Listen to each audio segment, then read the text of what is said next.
Hi, my name is Debbie Pask and I'm an energy and performance coach, and I wanted to share a little bit about what I do with people and how I work.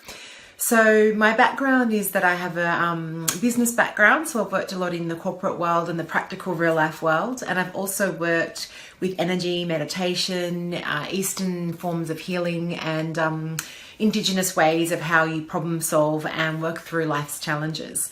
So what I really love doing with people is transitioning people from one place to another. So I work a lot with the concept of endings and beginnings, or death and rebirth. And what that means is that it's all about how do we let go of one part of our life that we're wanting to transition or change from, such as a career or an old limiting behavior or belief, or what I call an old shadow that we have that is a part of ourselves that we want to let go of and rebirth. So that could even be a relationship that you're in, a work role, something in your life that you want to go from one place to the other, and that involves a bit of an ending and a new beginning. So I work with, I guess the area that I see life dividing into is three areas of what I call the superconscious, which is your intuition, your spirit, the metaphysical part of you that's, I guess, all-knowing and all-wise. And I also work with the conscious mind and how we actually think day to day, as well as the subconscious mind, which is all of our beliefs and behaviors and autopilot habits. So if you think about the three minds being the superconscious, the conscious and the subconscious, all of these three things work together to create the person that you are in your world. And we work on those different layers depending on what you need to shift and transform. But what we usually find is if we come back to that super conscious level or that spirit, we tend to get the most traction, I guess, from that part, because that's an all-knowing kind of higher self-wise aspect of us. So I'm going to share two of the major, I guess, philosophies or tools that I do use in sessions with people or when I'm developing programs. And it might give you a bit of an insight into what I do. So the first one is around the concept that we have a circle from the inner to the outer when we live in this world. So the inner circle is confidence. It's all about who we are, our essence, our inner self, our confidence, who we are as a person. And I help people get really, really clear on who that is, so that we know how to operate and be at our best in the world.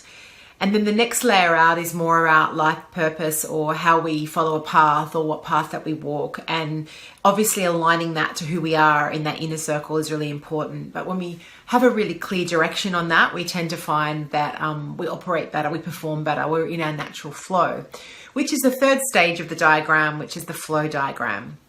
Flow is all about mindfulness, peacefulness, solving a problem, getting into a stage where we feel curious, we feel stretched, we feel like we're doing and flowing in a way that's matching our energy. So whether you need more help in the flow state or the mindfulness part, whether you need more help with the purpose or life pathway, or whether you really need to go back into the center of yourself, which is the confidence and the clarity of who you are at a very personal level, I'll work on different layers depending on what someone needs.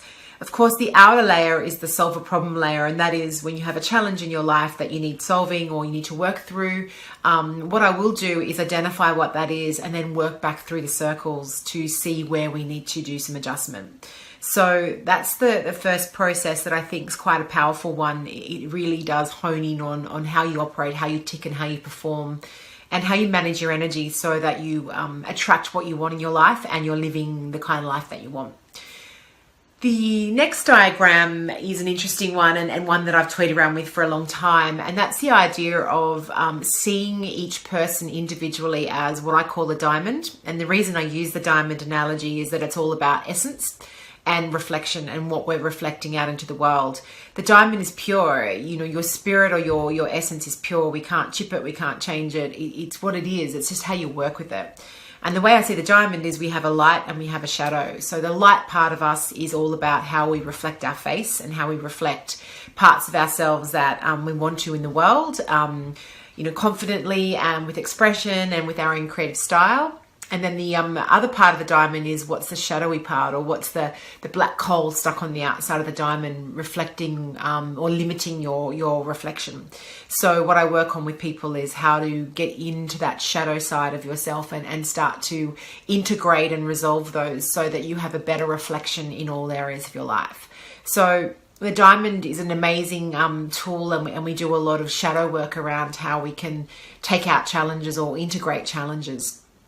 So I'm going to leave you with a final favorite quote of mine, and that is that you can never solve a problem from the same level of consciousness that created it. And that's an Einstein quote. I love that guy. He's very intuitive as well as logical.